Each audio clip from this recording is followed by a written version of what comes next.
giallo, Monica Poli al controattacco dopo la scoperta di numerosi volantini contro la sua attività di sentinellanti, borseggiatori.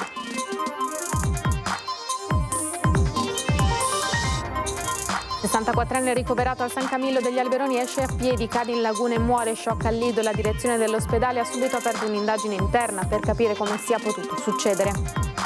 Quel transpallet pesa 600 kg, non cade da solo da un muletto del genere. Il racconto sulla morte di Stefano Bottaro, il 61enne di Vigonovo che ha perso la vita sul lavoro.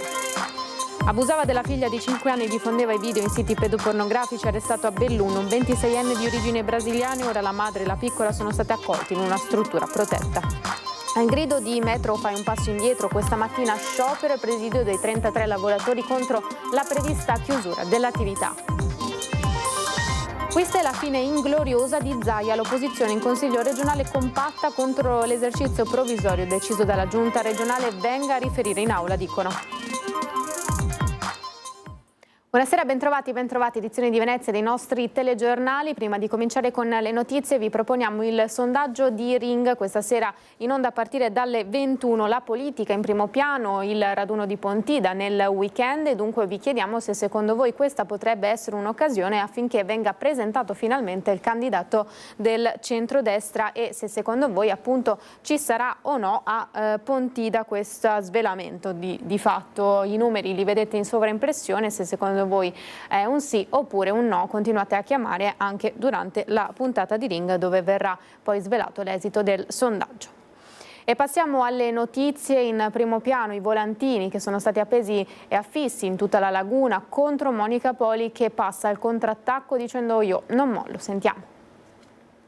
Sospetto al 99%, non dico al 100%, ma al 99%. Sa chi sono, ma lascerà siano le indagini a occuparsene. È più determinata che mai Monica Poli, lady pickpocket nella sua impresa contro i borseggiatori. Anche all'indomani dei volantini apparsi nella notte tra domenica e lunedì nel pontile del Vaporetto di San Tomà e in altri angoli di Venezia, riportanti minacce nei suoi confronti. Signora Monica Poli, si legge all'inizio, lascia stare Venezia che ha distrutto tutti gli affari di Venezia Mestre. Da come è scritto già un po' si percepisce da chi possa essere stato fatto, però su questa cosa qui non commento perché ci sono delle indagini e dove sono stati affissi ci sono le telecamere. Il volantino prosegue accusando la Poli di farlo per il proprio interesse, guadagnando somme di centinaia di migliaia di euro da TikTok, Instagram, Facebook, YouTube. Credo che se fosse stato un imprenditore, perché c'è scritto imprenditori,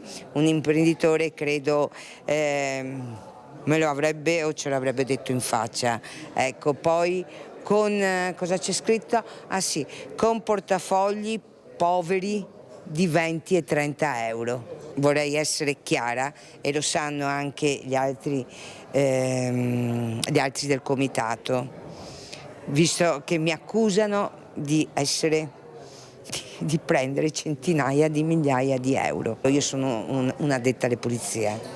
Se avessi tanti soldi credo che non mi alzerei la mattina presto. E torna sulla stessa questione da troppo tempo, oggetto di appelli inascoltati. Cosa bisogna fare? Ritornare alla procedibilità d'ufficio, far sì che le forze dell'ordine abbiano il modo di procedere, perché innanzitutto io personalmente, noi ringraziamo le forze dell'ordine, soprattutto nell'ultimo periodo, ecco, vorrei fare un plauso ai carabinieri che abbiamo visto anche negli ultimi recenti fatti di cronaca e soprattutto nell'ultima che sono riusciti a far sì che un borseggiatore sia stato portato al CPR ed espulso.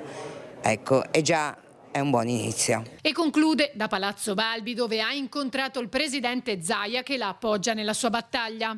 Noi non molliamo, io non mollo, ma non molliamo nessuno di noi finché non si ritorna alla procedibilità d'ufficio. Ancora la cronaca, era ricoverato all'ospedale San Camillo degli Alberoni a Lido dallo scorso 4 settembre. Questa mattina, per cause ancora in fase di accertamento, il paziente è uscito fuori dall'ospedale e è caduto in laguna perdendo la vita. E così è morto Ruggero Di Seppi, 64enne veneziano. Quando il suo corpo è stato estratto dall'acqua davanti all'ingresso dell'ospedale non c'era più nulla da fare. Intanto la direzione ha subito aperto un'indagine interna per capire come siano andate le cose. Sempre la direzione ha espresso le condoglianze alla famiglia della vittima. Sul posto, per i rilievi di legge, anche Polizia di Stato e Vigili del Fuoco. Ennesima morte sul lavoro, siamo a Vigonovo, il racconto delle perplessità e alcuni dubbi delle persone che conoscevano l'operaio 61enne deceduto ieri sera in un'azienda di Vigonovo, appunto, della nostra Anna Maria Parisi. L'ho saputo stamattina alle 6, che ore? 7 stamattina ho sentito la notizia, io ieri non ho sentito nessuno. Chi le ha portato questa notizia? Domandi? Chi le ha portato questa notizia della morte di Stefano? Per telefono. E lo zio Fernando Bottaro a raccontare con la voce spezzata il momento in cui, dopo aver appreso dalla figlia della tragedia della morte sul lavoro del nipote, Stefano Bottaro, 61 anni, avvenuta sul piazzale della ditta MC Transpel a Tombelle di Vigonovo, ha dovuto anche caricarsi di un compito difficilissimo: raccontarlo all'anziana madre del nipote. Siamo andati col parroco perché la mamma non sapeva ancora e là stavamo pigliando le cose, come si dice, del panico, perché la mamma non sapeva, si è messa a piangere perché aveva ancora la mamma.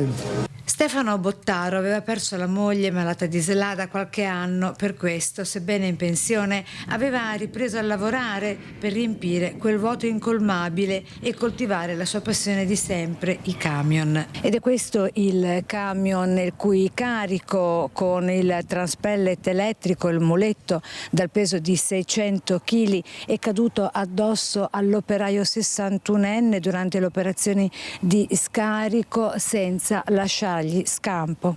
Siamo davanti all'ennesima morte sul lavoro e non possiamo considerarla una fatalità.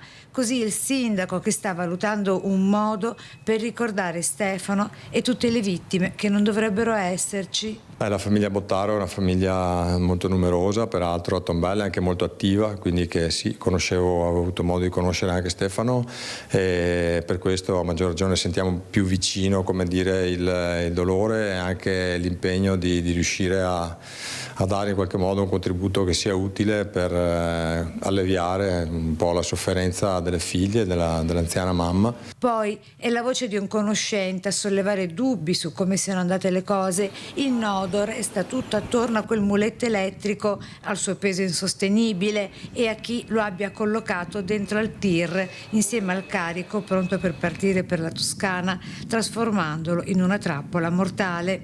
Però io dico solo che un muletto così per metterlo sopra un bancale è stato utilizzato un altro muletto. Là qualcuno o chi ha caricato il camion o chi ha visto, sarebbe giusto che si facesse avanti, perché morire così sul lavoro no, questo non ci sta. Abusava della figlia di 5 anni, diffondeva video in siti pedopornografici, arrestato a Belluno un 26enne di origini brasiliane. Ora la madre e la piccola sono state accolte in una struttura protetta. Abusi, violenza sessuale nei confronti della figlia di appena 5 anni, usata anche per realizzare del materiale pedopornografico. Inoltre, detenzione di altro materiale con protagonisti ancora piccoli minori. Sono le accuse mosse dalla procura nei confronti di un 26enne residente nel Bellunese, domiciliato a Venezia ma brasiliano di origine. Un'indagine portata avanti grazie alla segnalazione di un'organizzazione che, insospettita da alcune chat, ha denunciato i materiali alla Polizia Postale del Veneto. Indagini che hanno stretto il cerchio intorno al 26enne arrestato domenica scorsa. A quanto emerge, nell'agosto 2025 l'uomo aveva effettuato degli accessi sulla piattaforma Snapchat e da lì la postale ha accertato la condivisione di 3 video e 4 immagini con una bambina piccolissima. Una volta rintracciato aveva inizialmente detto che la bimba era una nipote. Sul cellulare invece erano presenti altre 4 video e una decina di immagini che documentano ulteriori abusi. La bambina e la moglie ora sono accudite in una struttura protetta. Sciopero e presidio oggi a Marghera dei 33 lavoratori contro la prevista chiusura dell'attività. Il grido Metro fa un passo indietro. Metro Italia il 10 settembre ha deciso che il nostro punto vendita di Mestre dovrà chiudere dopo 40 anni di attività. Le porte chiuderanno il 15 ottobre, lasciandoci a casa 33 lavoratori. Sciopero e presidio dei 33 lavoratori della Metro contro l'annunciata chiusura di metà ottobre. Saremo con voi affinché la Metro faccia effettivamente questo passo indietro. I sindacati chiedono il ritiro dei licenziamenti e l'apertura di un confronto per valutare alternative come ricollocazioni o ammortizzatori sociali. È un'attività storica che ha servito migliaia di attività commerciali, dai ristoranti ai bar. Abbiamo il personale trentennale con una professionalità che il territorio veneziano non si può permettere di perdere. Chiediamo a Metro di fare un passo indietro. Siamo disposti a sederci a un tavolo di confronto per far risalire questa attività commerciale. Metro, fai un passo indietro. Dopo l'ok della giunta regionale all'esercizio provvisorio, i consiglieri di opposizione attaccano Zaia venga a riferire in aula.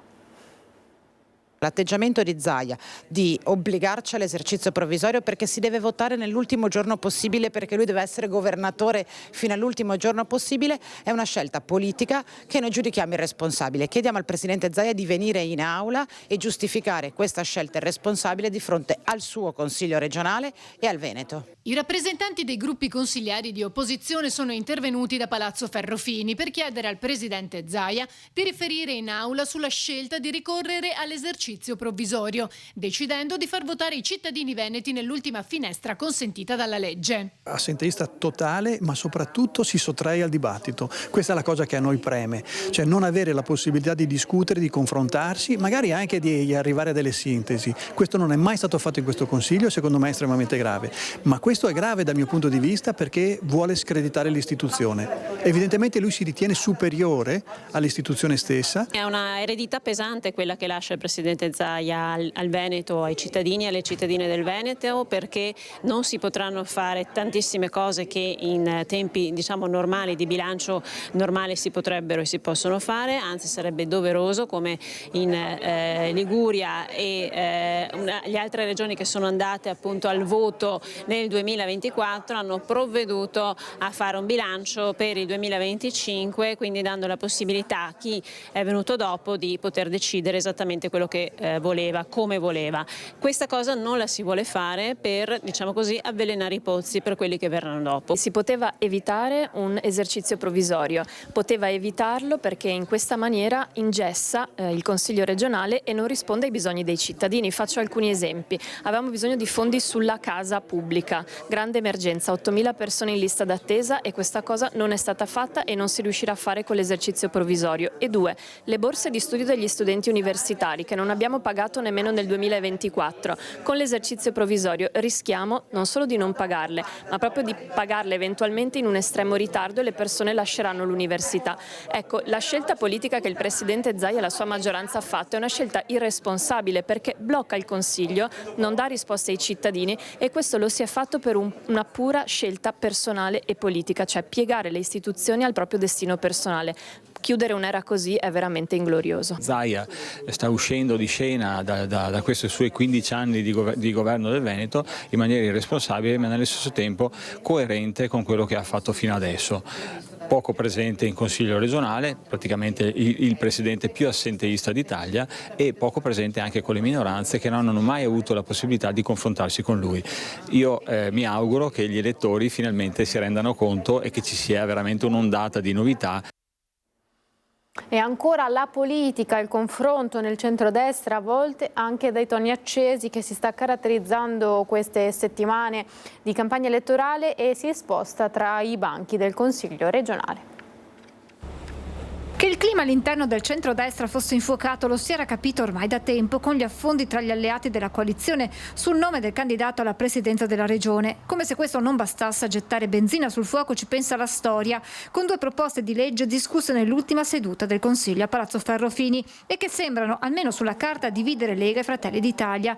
La prima, quella del capogruppo del Carroccio Giuseppe Pan sull'istituzione dell'inno regionale del popolo veneto. Che vuole coinvolgere i nostri conservatori, i nostri maestri di musica, le associazioni, ma anche i cultori della nostra storia, in un inno che deve rappresentare il nostro popolo, la nostra regione, il nostro territorio. Un inno che può essere naturalmente suonato in particolari circostanze. In sede di discussione Fratelli d'Italia ha chiesto di apportare una modifica al testo. La soluzione migliore sia quella di avere un inno della regione del Veneto, perché stiamo parlando dell'istituzione regione del Veneto. Altra proposta di legge è quella che porta la firma del Presidente del Consiglio regionale Ciambetti dal titolo Disposizioni per la ricerca storica sulle fucilazioni e la commemorazione dei fucilati durante la Prima Guerra Mondiale nel territorio della Regione Veneto. Anche in questo caso sono arrivate dagli azzurri richieste di modifica. Dove ci dovessero essere documenti validi che possono comprovare l'innocenza di persone che sono, ricordo, state fucilate più di 100 anni fa, allora poter ridiscutere naturalmente questi, ma si parla di commemorazione e non di ritorno all'onore di queste persone. Tra questi fucilati ci sono persone che si sono macchiate di reati contro la popolazione, di violenza contro le donne. Insomma, per Luca Spavanetto nessuno scontro, ma solo normale dialettica politica, un esercizio di buona democrazia. E questi non sono contrasti. Noi abbiamo amministrato, ricordo, questa regione per 15 anni assieme, altri 15 prima, e ne governeremo sicuramente altri 15, però il centrodestra ha dei temi sui quali deve discutere, però ripeto, non mi pare che sulle cose più importanti che riguardano i cittadini e quindi l'amministrare la regione, diciamo, più virtuosa d'Italia ci siamo mai scontrati. Siamo arrivati al termine di questa edizione, grazie dunque per essere stati in nostra compagnia, previsioni del tempo come sempre dopo la sigla e a tutti l'augurio di una buona serata, arrivederci.